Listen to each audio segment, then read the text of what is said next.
تحریری روابط۔ ہمیں مواقع تلاش کرنے چاہیے کہ ہم اپنے ذاتی خطوط کو استعمال کرتے ہوئے ایک گہرا تعلق قائم کرنے میں مدد کریں۔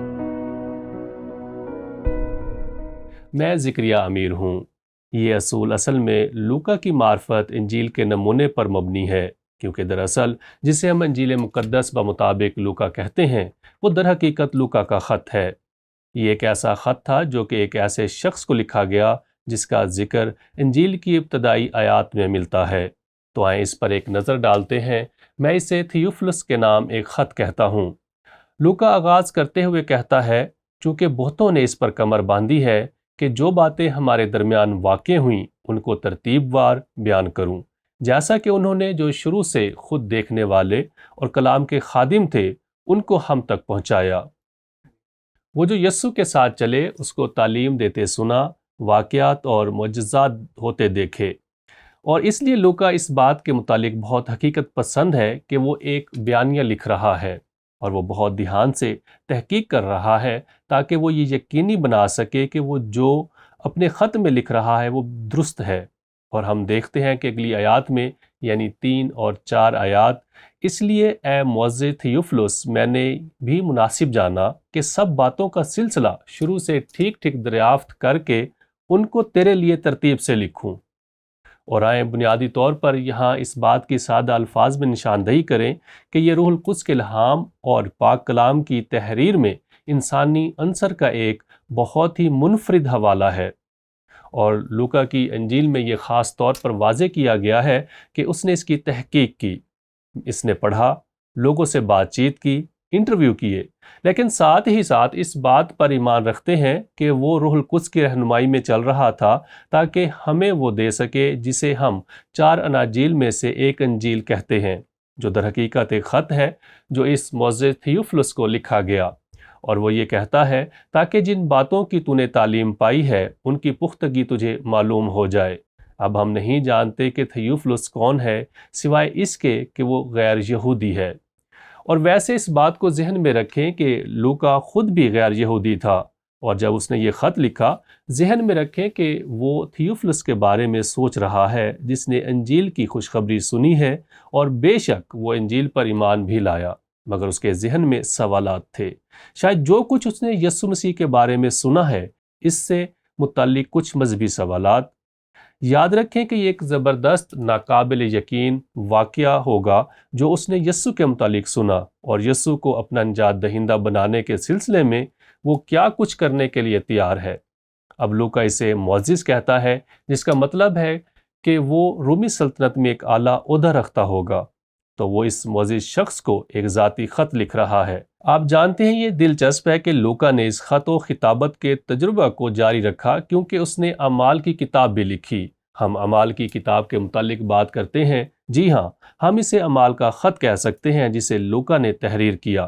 غور کیجئے کہ ہم اعمال کے پہلے باب میں پڑھتے ہیں، اس نے یہ کہا، اے تھیوفلس میں نے پہلا رسالہ ان سب باتوں کے بیان میں تصنیف کیا جو یسوع شروع میں کرتا اور سکھاتا رہا اس دن تک جس میں وہ ان رسولوں کو جنہیں اس نے چنا تھا روح القدس کے وسیلے سے حکم دے کر اوپر اٹھایا گیا۔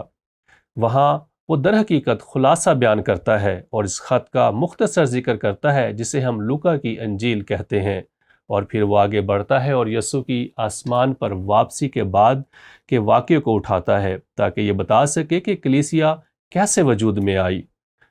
تھیوفلس اس لحاظ سے ایک بہت اہم شخصیت ہے کیونکہ اسے یہ 2 دستاویزات موصول ہوئی ہیں جو روح القدس سے متاثر ہیں، جیسا کہ لوکا نے ان 2 تحریروں کو لکھا تھا۔ اب جس نقطہ پر ہم بات کر رہے ہیں وہ یہ ہے کہ بے شک یہ ایک متاثر کرنے والی دستاویز ہے اور ہم واقعی اس پر یقین بھی رکھتے ہیں۔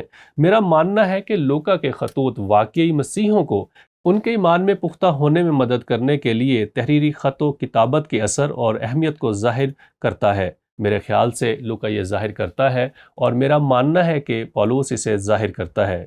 بے شک یہ خطوط روح سے متاثر تھے، یہ حوصلہ افزائی کے خطوط تھے، ترقی کے خطوط، ایمان میں پختگی کے خطوط۔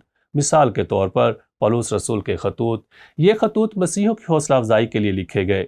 تسالونیکیوں کے نام خط اس کی ایک مثال ہے۔ اس کلیسیا کی بنیاد پولس اور سیلاس اور تیموتھیوس نے رکھی۔ وہ دباؤ اور ستائے جانے کے باعث گئے۔ جب پولس اتھینے پہنچا تو اس نے تیموتھیوس کو واپس بھیجا کہ جا کر دیکھے کہ وہ کس حال میں ہیں، اور تیموتھیوس اچھی خبر لے کر لوٹا، اور پولس نے خط لکھا، اور آپ خط و کتابت کے ذریعے ان ایمانداروں کے لیے اس کی فکر کو دیکھ سکتے ہیں۔ وہ کہتا ہے، مگر اب جو تیموتھیوس نے تمہارے پاس سے ہمارے پاس آ کر تمہارے ایمان اور محبت کی اور اس بات کی خوشخبری دی۔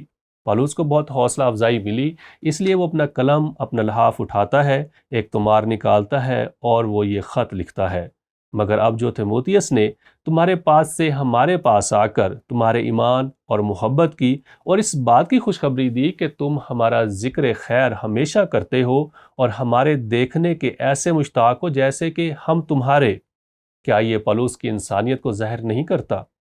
وہ اس بات سے بہت زیادہ حوصلہ افزائی حاصل کرتا ہے کہ ایماندار اپنے ایمان میں بڑھ رہے ہیں، اور اس ہی نے اس کی حوصلہ افزائی کی کہ وہ ان کی خیریت دریافت کرے، انہیں مثبت رائے دے اور ان کے کچھ سوالات کا جواب دے، اور ایمان میں بڑھنے میں ان کی حوصلہ افزائی بھی کرے۔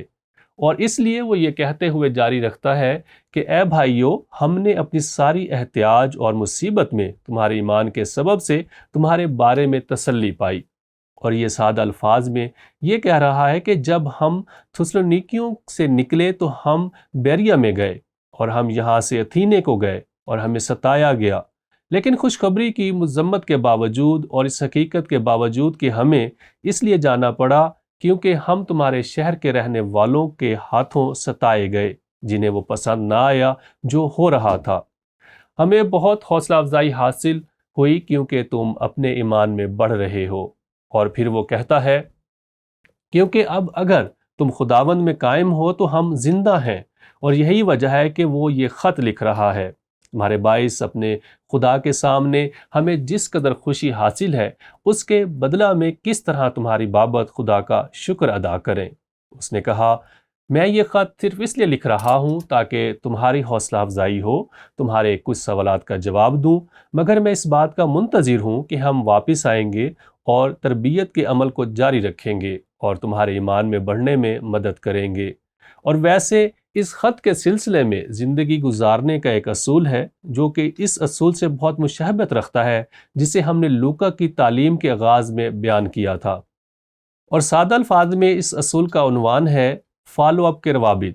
یہ تھوڑی مختلف اہمیت کا حامل ہے کیونکہ یہ روحانی رہنماؤں پر توجہ مرکوز کر رہا ہے جو لوکا تھا، لیکن پولس ایک بہت ہی خاص انداز کا ایک روحانی رہنما تھا، اور اسی اصول پر مبنی یہاں تھسلونیکیوں کے اس باب میں ہم پڑھتے ہیں، روحانی رہنماؤں کو ایک منصوبہ بنانا چاہیے تاکہ وہ نئے مسیحوں کے ساتھ رابطے میں رہیں اور ان کی روحانی ترقی کو یقینی بنائیں۔ لوکا کے نزدیک اس منصوبے میں تھیوفلس کے نام خط شامل تھا، تو یہاں ہمیں ایک ایسی چیز کی قوت بخش مثال ملتی ہے جو کہ میرا ایمان ہے کہ ہمیں کرنے کی ضرورت ہے۔ رابطے کے لیے یہ ہمارے پاس ایک عمدہ نمونہ ہے، تو گیان اور دھیان کے لیے یہ سوال ہے، ذاتی خطوط نے مسیح میں آپ کی زندگی کو کس طرح متاثر کیا، اور کیا آپ دوسروں کے لیے بھی ایسا کر سکتے ہیں؟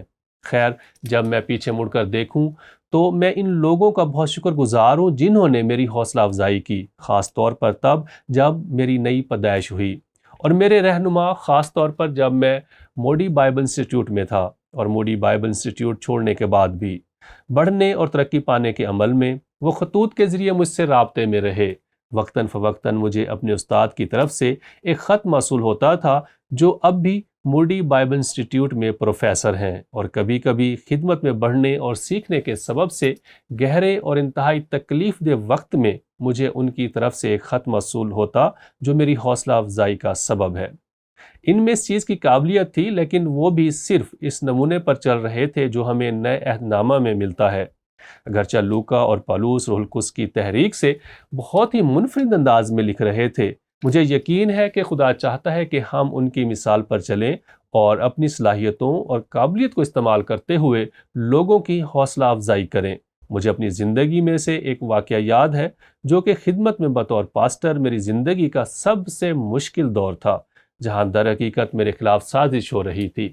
یہ اتنی سنگین سازش تھی کہ ایک آدمی کو جیل میں ڈال دیا گیا، اور میں اسے سمجھ نہیں پا رہا تھا، میں جان نہیں پا رہا تھا کہ کیا ہو رہا ہے، اور مجھے یاد ہے کہ مجھے اپنی بیٹی سے ایک خط موصول ہوا جو کہ اس وقت یونیورسٹی میں تھی، اور اس نے مجھے ایک خط لکھا اور کہا، والد صاحب، میں آپ کو بتانا چاہتی ہوں کہ میں آپ کے لیے کتنی دعا کر رہی ہوں۔ اور پھر اس نے مجھ سے کچھ باتیں کہیں جو کہ اس نے کبھی نہیں کہی تھیں۔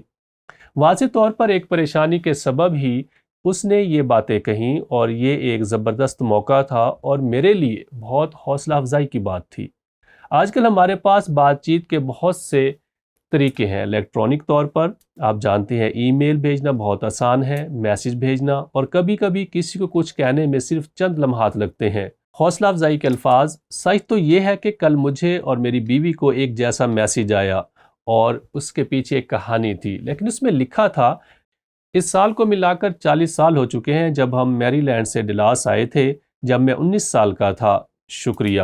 اور وہ مجھے 1977 اور ایلن دونوں کو لکھ رہا ہے۔ اس وقت ہمیں چھت دینے اور ہمیں ایک نئی زندگی شروع کرنے میں مدد کرنے کے لیے شکریہ۔ اس کے پیچھے ایک بڑی کہانی ہے۔ لیکن ایلن اور مجھے ایک موقع ملا کہ ایک ایسی عورت کو جو طلاق کے مرحلے سے گزر رہی تھی، اسے چھت فراہم کرتے۔ تنگ حال اور اپنے 4 دوستوں کے ساتھ تنہا رہتا، پھر وہ ڈیلس چلے گئے، اور ہمیں یہ موقع ملا کہ ہم انہیں دوبارہ رہائش اور ایک نیا آغاز کرنے میں مدد کریں۔ اور اب اس کا بیٹا بڑا ہو چکا تھا جس نے کل یہ میسیج بھیجا۔ آپ کو نہیں لگتا کہ یہ حوصلہ افزائی کی بات ہے؟ یہ بہت حوصلہ افزائی کی بات ہے، اور میرے خیال سے یہ بھی کہہ رہا ہے کہ ہمیں حوصلہ افزائی کے سلسلے کو جاری رکھنا چاہیے، بے شک وہ خطوط، ای میل، میسیج یا ایک فون کال کے ذریعے ہو۔ کسی کے ساتھ ذاتی بات چیت، یہ حیرت انگیز ہے کہ لوگ یہ کیسے کہتے ہیں۔ آپ جانتے ہیں، مجھے یقین ہے کہ آپ کو بہت حوصلہ افزائی حاصل ہوئی ہوگی، اور میں نے یہ نہیں کہا، لیکن میں آپ کو یہ کہوں گا بہت معذرت کے ساتھ، اور میں کہوں گا اسے جاری رکھیں، حوصلہ افزائی کرتے رہیں۔ لوگوں کا یہ عجیب تصور ہے کہ ہر کوئی کسی دوسرے کی حوصلہ افزائی کر رہا ہے، اور وہ کسی نہ کسی وجہ سے اس معاملے میں شامل نہیں ہونا چاہتے۔ ابلیس کو اپنے ذہن میں یہ خیال مت ڈالنے دیں، آئیں حوصلہ افزائی کرنے والے بنے۔ تو یہاں یہ اصول جو کہ اس خط کے آغاز میں ہی جو لوکا نے تھیوفلس کو لکھا تھا سامنے آتا ہے۔ ہمیں مواقع تلاش کرنے چاہیے کہ ہم اپنے ذاتی خطوط کو استعمال کرتے ہوئے اپنے ساتھ ایمانداروں کو یسوع کے ساتھ ایک گہرا تعلق قائم کرنے میں مدد کریں۔